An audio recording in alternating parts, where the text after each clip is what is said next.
आज बनवूया फ्लावरची भाजी, काहीतरी वेगळी. मी फ्लावर बारीक कट करून गरम पाण्यात पहिला स्वच्छ धुवून घेतला आणि परत मीठ आणि हळद टाकून उकळून घेतला. थोडा दाबून बघायचा तो शिजला का, तितपतच शिजवायचा. मग आता आपण एका भांड्यात टेस्टी मॅगी मसाला घेऊ. तुम्ही कोणताही मॅगी मसाला वापरू शकता किंवा एखादा गरम मसाला वापरा. हे बघा, मी पोळी ह्याच्यात फोडून घेते.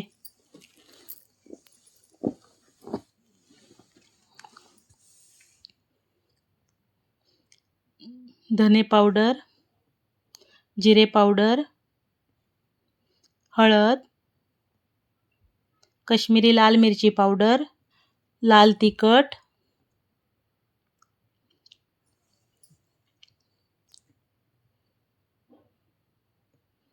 आता आपण जे उकळून घेतलेला फ्लावर आहे त्याच्यातलं सगळं पाणी काढून टाकायचं. एखाद्या अशा चाळणीने काढायचं. हे मीठ आहे, आधी पण आपण मीठ टाकलेले त्यामुळं प्रमाणात टाका. हे बघा, असा उकळलेला फ्लावर आता यात टाकायचा. पाणी अजिबात राहू द्यायचं नाही.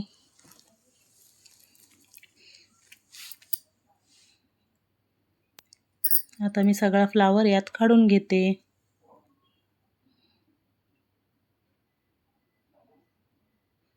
फ्लावरला किडे पण खूप असतात, त्याच्यामुळे कधी पण फ्लावर बनवताना असा उकळूनच घ्यायचा गरम पाण्यात. हे बघा, असं टोस्ट करून घ्यायचं. एकत्रित झालं, छान मिक्स झालं.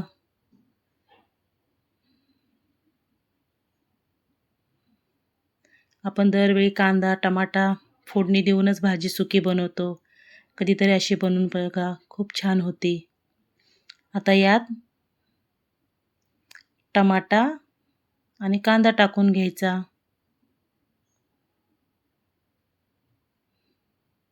आणि थोडीशी कोथिंबीर. परत एकत्र करून घ्या. त्याला जास्त हात नाही लावायचा, म्हणजे ते तुटत नाहीत. फक्त असं पातेलं हलवायचं, म्हणजे सगळीकडे एकत्र होतं. आता कढई ठेवून एक पळी तेल टाका.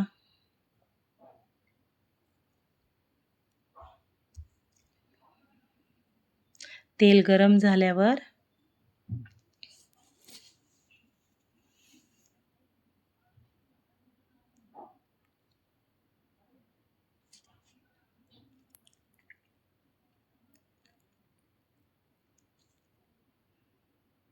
त्यात आता जिरे मोहरी टाका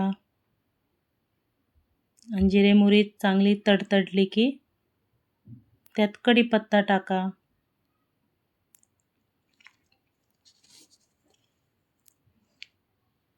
माझे व्हिडिओ तुम्हाला आवडत असतील तर नक्की लाईक, शेअर, कमेंट आणि सबस्क्राईब करा.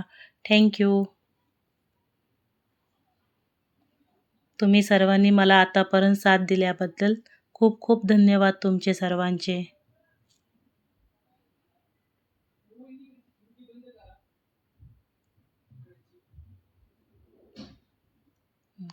कढीपत्ता तडतडला,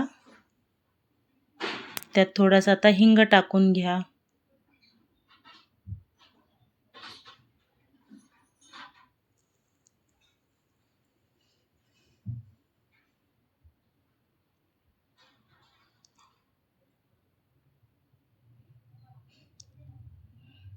जेवणात हिंग वापरल्यामुळं पोटदुखी होत नाही, त्यामुळं कुठल्या कुठल्या पदार्थात हिंग वापरत जावा.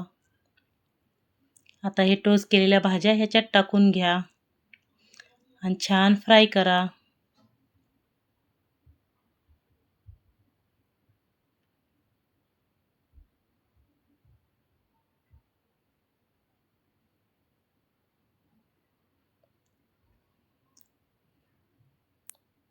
हा फ्लावर नक्की करून बघा, खूप म्हणजे खूप छान होतो आणि एकदम झटपट होतो. आता याच्यावर झाकण ठेवून थोडी वाफ घ्या 5-1 मिनटं. आता झाकण काढून पहा, भाजी पूर्ण शिजलेली आहे. आता कोथिंबीर टाकून सर्व करा. आता तुम्ही ही भाजी भाकरीबरोबर, चपातीवर खाऊ शकता. आवडली तर नक्की लाईक, शेअर, कमेंट करा. थँक्यू.